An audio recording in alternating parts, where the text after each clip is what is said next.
Gracias a Dios, le damos, ¿verdad? Que porque Dios ha sido maravilloso con cada uno de nosotros, amén. Estamos hablando sobre un tema muy exquisito, ¿verdad? Muy fuerte.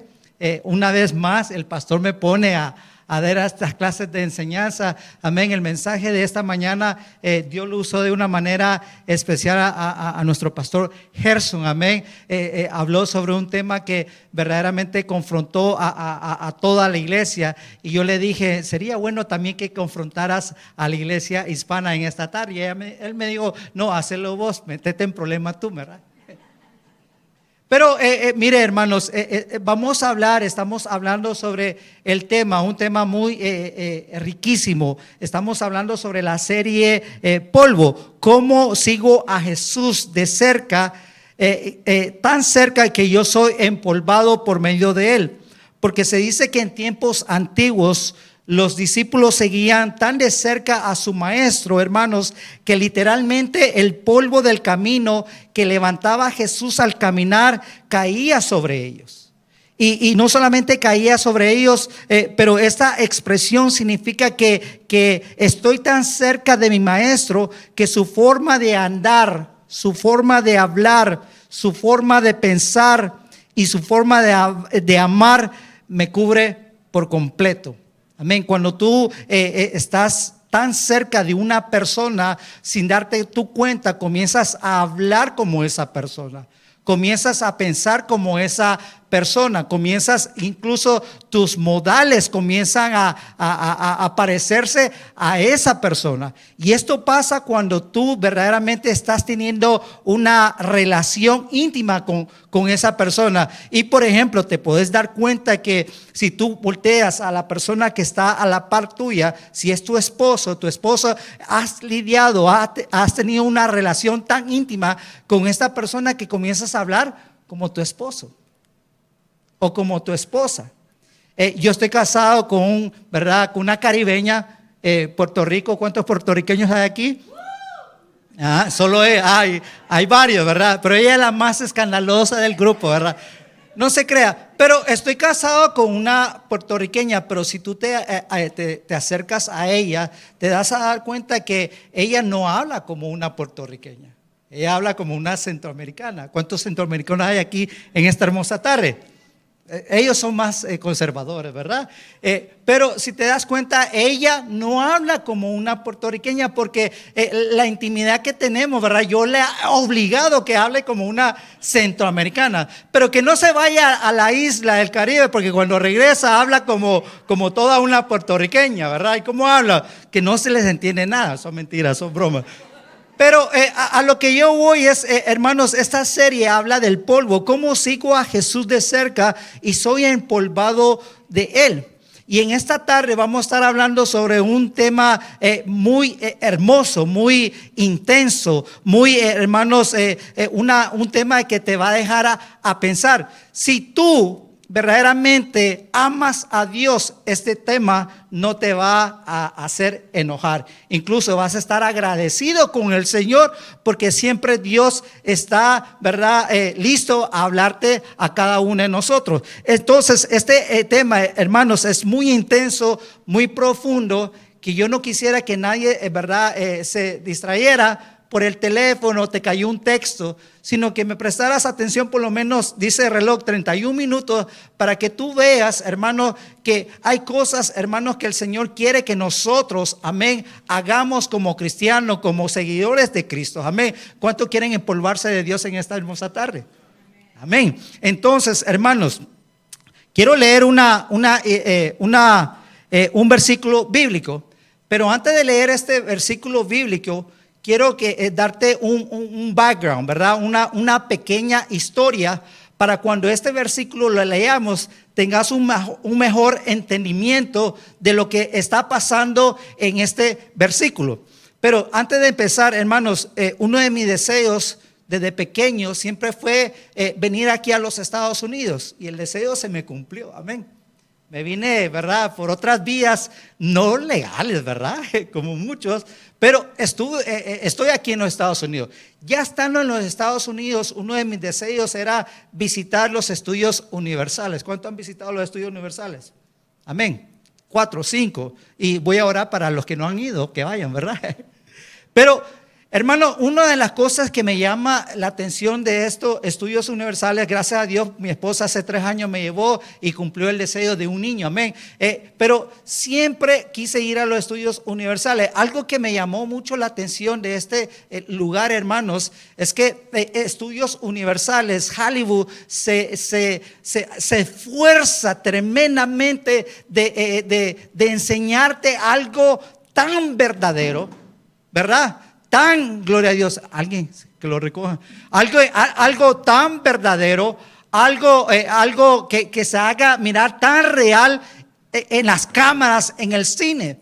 Pero no es cuando tú visitas el lugar en persona, te das cuenta que todo lo que lo miraste en televisión, todo lo que miraste en pantalla, en el cine, ha sido una ciencia ficción, ha sido de mentiras. Pero lo que me llama mucho la atención, hermanos, es que Hollywood, estudios universales, se ha forzado de hacer algo tan real, pero a la misma vez tan mentira. Y entonces, hermanos, el mensaje de ahora es algo parecido a eso. Que, hermanos, estamos dentro de este mundo, hermanos, y hay doctrinas, hay enseñanzas, hay ¿verdad?, religiones que te hacen pintar algo tan verdadero que cuando tú comienzas a escudriñarlo y a verlos profundamente, te vas a dar cuenta que todo es una mentira. Y lamentablemente habemos personas dentro de la iglesia, ¿verdad?, que cuando no tenemos un conocimiento totalmente de quién es Jesucristo, cuando no tenemos un total conocimiento, no nos hemos empolvado con Jesucristo, vienen estas religiones, vienen estos conceptos, vienen estas ideas que cuando tú no tienes ningún conocimiento quién es Jesucristo, verdaderamente llegas a confundirte. Porque muchas de estas cosas, hermanos, tienen lógica. Y muchas veces la mente del humano camina, platica y se mueve por la vida con conocimiento lógico. Pero en Jesucristo todo es al revés. ¿Cuántos dicen amén a eso? Poquitos, hay 2. Pero, hermanos, antes de leer este versículo te quiero dar un background de lo que quiero que tú entiendas, para que tú verdaderamente entiendas de lo que voy a hablar en esta hermosa tarde. Colosenses, el libro de Colosenses. Dice, hermanos, el background, que el autor de esta carta es el apóstol Pablo. Y se dice, hermanos, y algo que me llama mucho la atención, y vamos a empezar aquí, que cuando Pablo escribe esta carta de Colosenses, Pablo no está viviendo los mejores momentos de su vida. Pero incluso escribe una carta que cuando tú la aprendes, cuando tú la lees y comienzas a estudiar esta carta, te vas a poner, te vas a asombrar de qué forma Pablo está escribiendo en este libro. Dice el background, ¿verdad?, la historia, que cuando Pablo escribe esta carta, él está encarcelado, está en prisión. Y que esta carta, hermanos, fue dirigido a los cristianos que vivían en Colosas, una región muy pequeña en aquel entonces que ahora en día lo conocemos como Turquía. Y dice, hermanos, que Colosa no era una ciudad muy importante, pero tenía algo que llamaba mucho la atención de esta gente, que Colosa habían cristianos que amaban a Jesucristo, que amaban a Dios de una forma tan, ¿verdad?, que se entregaban a sí mismos, así como tú y como yo. Amén, gloria a Dios. Y dice, hermanos, que el propósito por la cual Pablo escribe a esta carta era para corregir las falsas enseñanzas que estaba pasando en aquel entonces, que estaba confundiendo a la iglesia, como la religión del judaísmo, como creencias místicas, como filosofías griegas. Pero dice, hermanos, que Pablo responde con mucha fuerza diciendo que Cristo es solamente suficiente y que no se necesita más dioses. para tener una salvación, para la plenitud o la sabiduría espiritual. Y cuando leemos el versículo 1 de Colosenses, capítulo 17, no va a estar en la pantalla, pero en Colosenses capítulo 1 y su versículo 17, hay un versículo que nos llama mucho la atención y el versículo dice así: y Él es antes de todas las cosas y todas las cosas en Él subsisten. En pocas palabras, Dios fue antes y Dios siempre será al final. Él es el alfa y Él es omega. Él es el principio y Él es el fin. Y Pablo le está diciendo a la iglesia, esto es lo que representa Cristo. Y vamos a leer la Biblia en Colosenses capítulo 1. Amén. Te invito a que abras tu Biblia en Colosenses. Si no tienes Biblia, habla tu teléfono. Y si no, pues va a estar en la pantalla. Colosenses capítulo 1 y su versículo 24 y 25.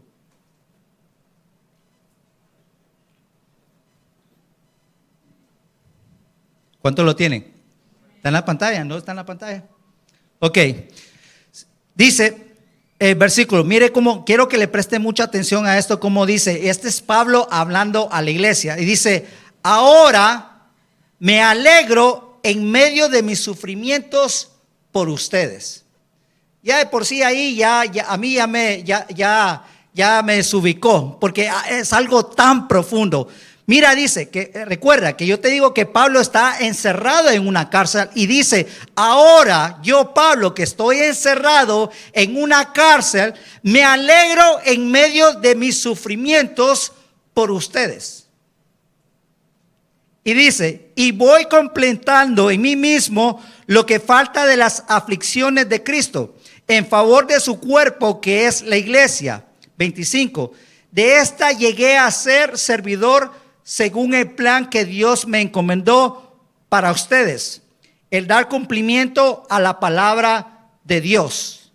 Y el tema que vamos a estar hablando en esta tarde es, ¿estás dispuesto, iglesia, a seguir a Jesús, aun si significara sufrir por Él? ¿Estás dispuesto a seguir a Jesús, aun cuando sabes que si vas a seguir a Jesús, vas a sufrir por Él? Cuando yo te apuesto que si yo te digo la pregunta, ¿estás dispuesto a seguir a Jesús para que Él te dé abundancia, te dé vida eterna, te traiga, te llene el banco, te llene, ¿verdad?, la nevera, que no te va a pasar nada, vas a manejar el último carro de modelo, la última casa? ¿Estás dispuesto a seguir a Jesús? La mayoría de nosotros vamos a decir amén a eso. Pero el Señor nos dice, ¿estás dispuesto a seguir a Jesús aún que significara sufrir por Él? Te invito a que inclines tu rostro, amén. Levanta tus manos ahí y vamos a hacer una oración para que sea Dios que hable en esta hermosa tarde, amén. Amantísimo Padre que estás en el cielo, te damos toda la gloria y la honra, Señor. Gracias por este momento tan especial que tú nos has regalado, Señor, estar aquí, Señor, aprendiendo un poco más de ti, Señor. Gracias, Señor. Yo te pido que tú prepares los corazones, prepares la mente, preparas todo, cada rincón de nuestro ser, para que esta palabra la podamos recibir en tu nombre, Señor. Yo sé que tú hablarás, Padre Santo, a cada uno de mis amigos, a cada uno de mis hermanos, Señor, porque el propósito tuyo, Padre Santo, es de aprender más de ti, Señor. Gracias, Padre Santo. También te pido por mi voz, déjame acabar este mensaje, Señor. Señor, que no sea yo que esté hablando, sino que sea tu Espíritu Santo, Señor. En el nombre de Jesús, amén y amén. ¿Estás dispuesto a seguir a Jesús aún si significara sufrir por Él? ¿Qué es sufrir? Sufrir, hermanos, es experimentar o ser sometido a algo malo y desagradable.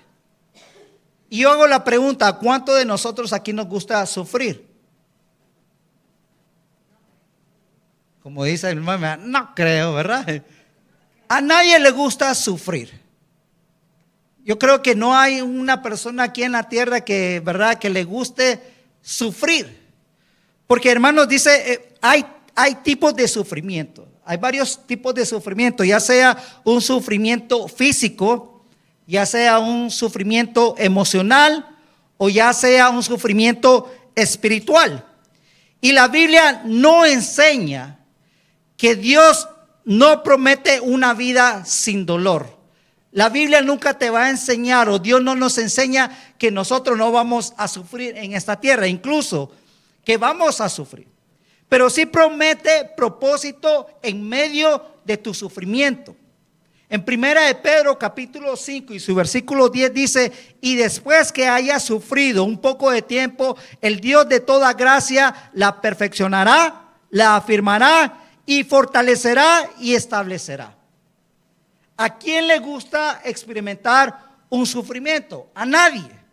Pero el sufrir con propósito puede romperte y refinarte.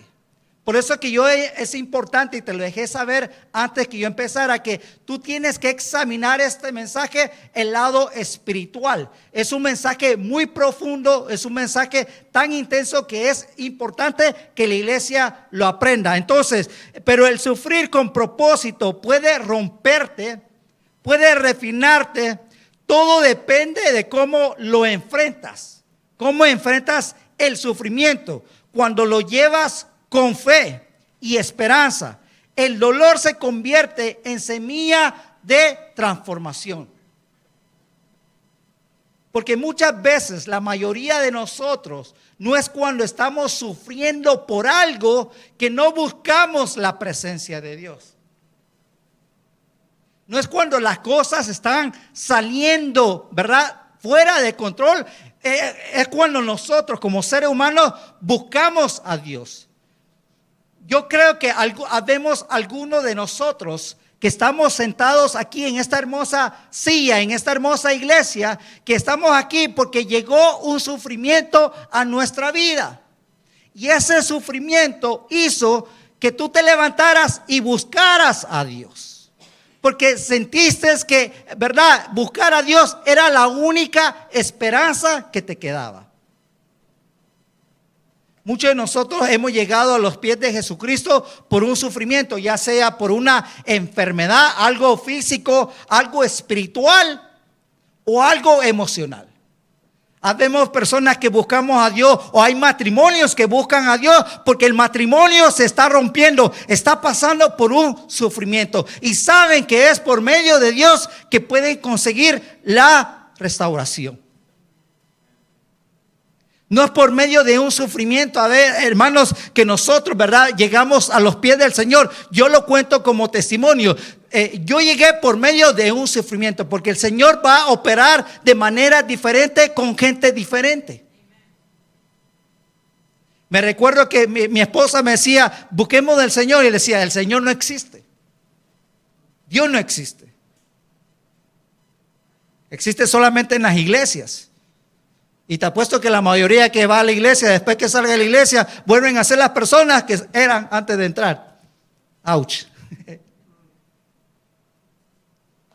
Pero cuando el Señor tiene un propósito grande para tu vida, tiene un llamado especial para tu vida y estás, ¿verdad?, escogido para algo grande, el Señor va a usar cualquier método para llamar tu atención. Y muchas veces lo va a hacer por medio del sufrimiento. Recuerdo yo que mi esposa sale embarazada, muchos de ustedes conocen el testimonio, ¿verdad? Sale a luz, ella se desmaya completamente porque, ¿verdad?, era Dios y yo que Él tratando conmigo, no con mi esposa. Pero fue por medio del sufrimiento que yo llegué a los caminos del Señor y me pude dar cuenta que sin Dios yo no soy absolutamente nada. ¿Y qué pasó? Que Dennis Jr., mi hijo, muere. Nació vivo.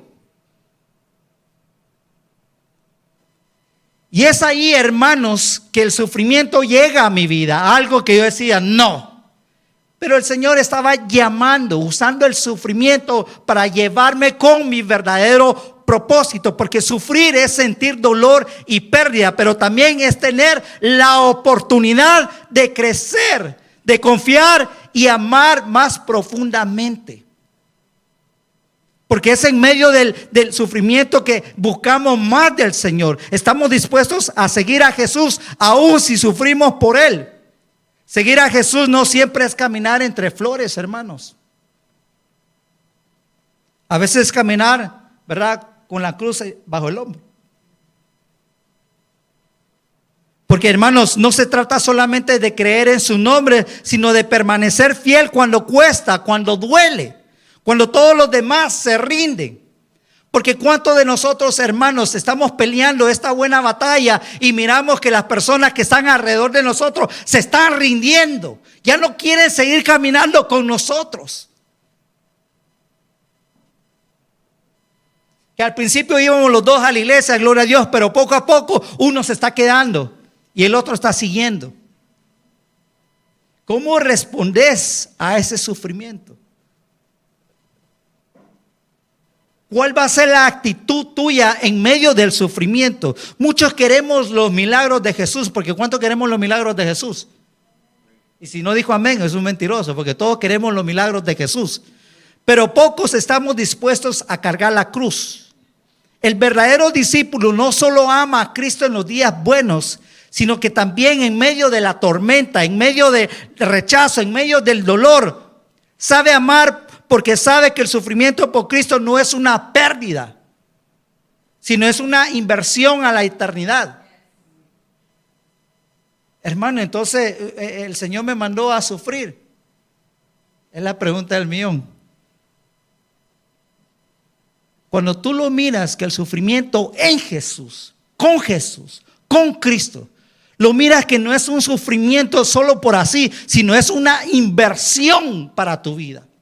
Porque es en medio del sufrimiento que la mayoría de nosotros es que comenzamos a buscar a Jesús. Es que comienzan a romperse cosas que ya no tiene que haber en ti mismo. Porque el enojado, ¿verdad? ¿Cuántos enojados hay aquí? Poquitos. Qué mentirosos son ustedes. Yo le decía en otras ocasiones que a mí me decían fosforito, ¿verdad? Fosforito me decía yo, porque yo pongo una mecha y rápido descendía. Se me salía el indio, ¿verdad? El tecungumán, y quería machetear y cortar cabezas. Pero hermano, es ahí donde el Señor quiere moverse en tu sufrimiento. Hay muchas cosas, hermanos, que hacen, es verdad, que nos hacen sufrir. Y no solamente a nosotros, sino a las personas también que nos rodean. Es que ya no la aguanto. Estoy sufriendo por su carácter. Ay, Dios mío. Estoy sufriendo porque esta mujer es bien celosa. No confía en mí. Es que mi sufrimiento es mi amado esposo porque no se le puede decir nada porque está rompiendo paredes. ¿Por qué están callados? Si tú y yo queremos seguir a Jesús, debemos de vivir verdaderamente para Él y dejarlo que trabaje en nuestras vidas. Pero es el problema, hermanos, que nosotros tenemos como cristianos. En Gálatas 2:20 dice, Pablo dice, he sido crucificado con Cristo y ya no vivo yo, sino que Cristo vive en mí. Lo que ahora vivo en el cuerpo, lo vivo por la fe en el Hijo de Dios, quien me amó y me dio su vida por mí. ¿Cuántos se animan a decir esto? Ya no vivo yo, sino Cristo vive en mí. Hermanos, Cristo vive en mí de lunes a viernes, ¿verdad? Pero yo vivo los fines de semana. Primer punto. Debo de enseñarles a otros la esperanza de Cristo. Cuando yo estaba leyendo esto, lo que vamos a leer, hermanos, yo lloré. Porque estaba aprendiendo algo tan fuerte, tan grande.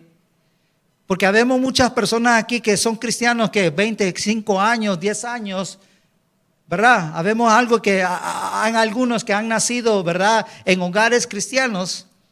Pero hay todavía cosas, hermanos, que nosotros debemos de aprender porque siempre aprendemos algo de Cristo, de Dios. Y en Colosenses capítulo 1 y su versículo 26, mire cómo Pablo dice. Y yo quiero que tú lo entiendas de una manera tan hermoso, porque es algo, hermanos, que tenemos el privilegio nosotros como iglesia de leer estas cosas que estamos que está pasando. Dice en Colosenses, sigo diciendo primera Colosenses, pero es Colosenses capítulo 1 y su versículo 26, dice: anunciando el misterio que se ha mantenido oculto por siglos y generaciones, pero que ahora, diga ahora se ha manifestado a su pueblo santo. Lo voy a leer otra vez. Anunciando el misterio que se ha mantenido oculto por siglos y generaciones, pero que ahora, diga ahora, se ha manifestado a su pueblo santo. Yo leyendo esto y me pongo a llorar, porque el Señor me está dando el privilegio tan grande, no hay palabras, que me está revelando un misterio, hermanos, a la iglesia, a Mercy Road, a cada uno de nosotros, un misterio, hermanos, que se había mantenido oculto por siglos, por generaciones, pero ahora se ha manifestado a su pueblo santo. A esto Dios se propuso dar a conocer cuál es la gloriosa riqueza de este misterio entre las naciones, que es Cristo en ustedes, la esperanza de gloria. Y a este Cristo proclamamos, aconsejando y enseñando que toda sabiduría a todas las personas, para presentarlas completamente maduras en su unión con Cristo. ¿Cuánto dicen amén a eso? Cuando no estás acostumbrado a leer mucha Biblia y tú lees estos versículos, se te hace como que un versículo más. Pero cuando tú comienzas a profundizar, amén, se me va el español a veces, es que hablo mucho inglés, ¿verdad? Cuando comienzas a profundizar en las escrituras, te das cuenta que vos y yo, ¿verdad?, tenemos un privilegio tan grande, hermanos, de saber algo que fue oculto por siglos y generaciones. Hermano, el misterio eterno se nos fue revelado a nosotros. Durante siglos la humanidad buscó a Dios desde lejos. Y si lees Biblia, te vas a dar cuenta que así fue. Los profetas lo anunciaban, los patriarcas lo anhelaban, los ángeles lo observaban, pero el corazón de Dios estaba esperando este momento de habitar dentro de su creación, que eres tú y yo. Todavía no lo entiendes, ¿verdad? ¿A cuánto les gustan las sorpresas? Y si son sorpresas caras, me fascinan. A todos nos gustan los regalos. Una vez me recuerdo yo que una señora, porque yo fui como un foster kid, ¿verdad? Un huérfano. Recuerdo que esta señora llega y lleva un montón de regalos. Yo tenía alrededor de como 8 o 7 años. Imagínate, un niño que le des un regalo de, no importando lo que sea, se va a emocionar. Y recuerdo que éramos como 6, ¿verdad? A los muchachos allá en Guatemala decimos patojos, ¿verdad? No es el que patojea, sino le decimos patojos. Y recuerdo que esta señora lleva una maleta, lleva cajas de regalos y comienza: mira Pedrito, Paola, toma, mira David, tú, y yo, ya va a venir el mío. Y tú, y toma esto, toma, porque todos eran de la casa. Solo el huérfano, el Denis ahí, toma. Y dije, quizás el mejor va a ser para mí, ¿verdad? Porque dicen que los regalos, los últimos regalos son los mejores, ¿verdad? No creo, ¿verdad? Pero así dice. Pero recuerdo, hermanos, que se acabaron los regalos y Denis se quedó sin regalo. Decía, y pues ahora. Y recuerdo que yo lloraba porque yo quería mi regalo. Quería algo que también yo quería jugar. Miraba a la otra gente jugar con sus carritos, con su ropa, estrenando ropa nueva. Y yo quería ser parte del grupo, ser parte de esa bendición. Quería sentirme de la casa. Me quería sentir amado, aceptado. Pero no pasó. Pero entonces cuando yo leo esto, trae muchos recuerdos a mi memoria. Que hermanos, algo que no se le fue dado ni a los profetas, ni a los ángeles, ni a la gente que estaban allá en aquellos tiempos, hermanos. Pero yo leo esto que dice que el misterio, el regalo más grande, nosotros lo hemos recibido.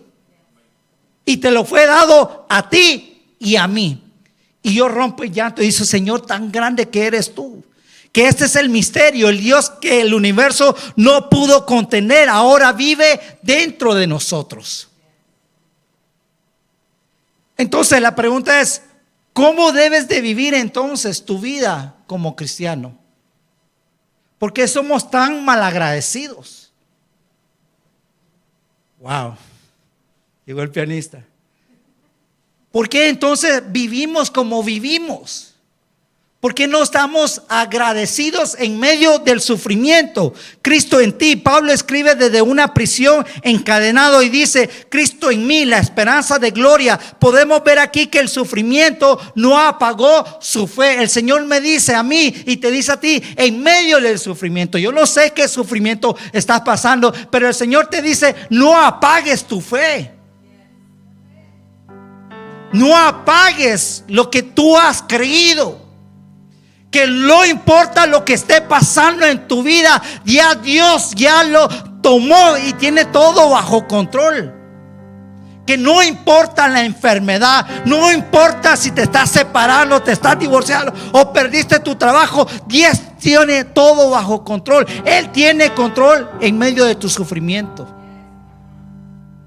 Y el Señor te dice, no pierdas lo que yo te he dado. Te he revelado algo tan grande que fue diseñado solamente para ti.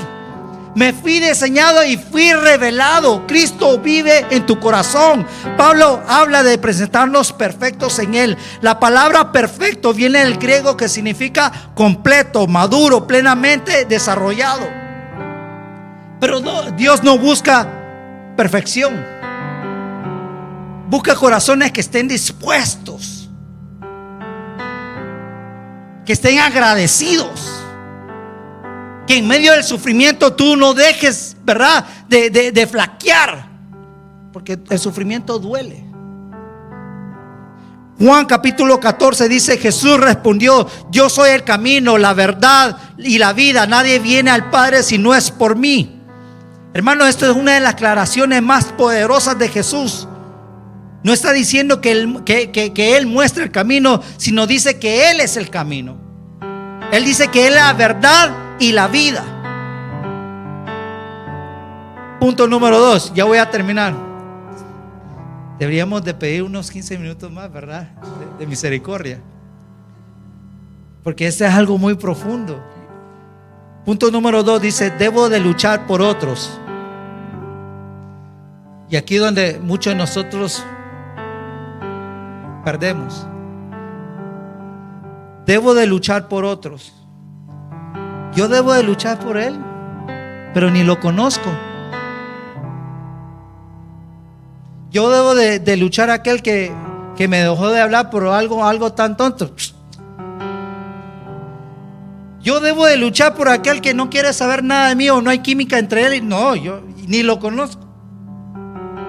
Pero Colosenses 1:29 dice, con este fin trabajo, Pablo hablando, y dice, con este fin trabajo y lucho fortalecidos por el poder de Cristo que obra en mí. Colosenses 2:1 dice, quiero que sepan qué gran lucha sostengo por el bien de ustedes y de los que están en la Odisea y de tantos que no me conocen personalmente. Pablo está luchando por gente que no conoce.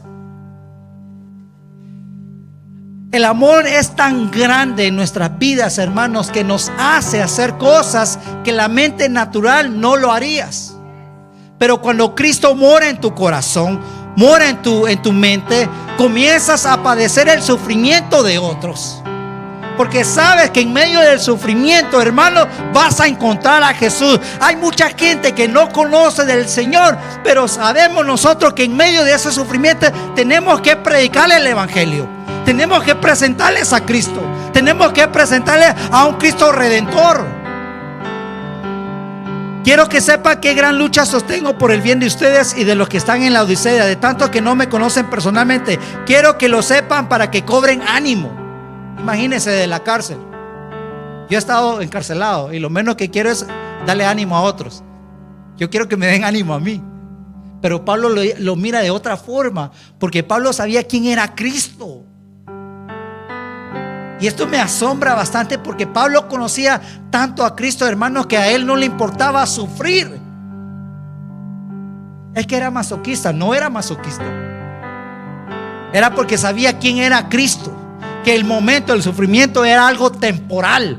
Y dice: quiero que sepan que cuando cobren ánimo, permanezcan unidos por amor y tengan toda la riqueza que proviene de la convicción y del entendimiento. Así conocerán el misterio de Dios, es decir, a Cristo, en quien están escondidos todos los tesoros de la sabiduría y del conocimiento. Pablo desea que ellos lleguen a conocer a Cristo verdadero, no a los falsos.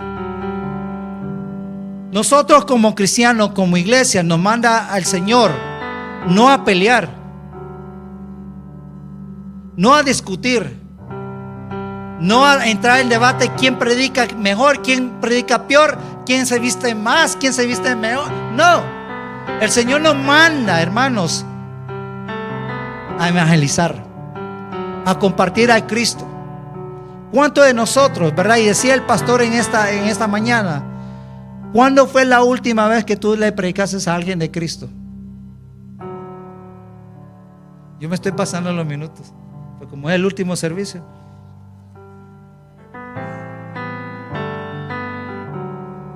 ¿Cuándo fue la última vez que le predicaste a alguien de Cristo?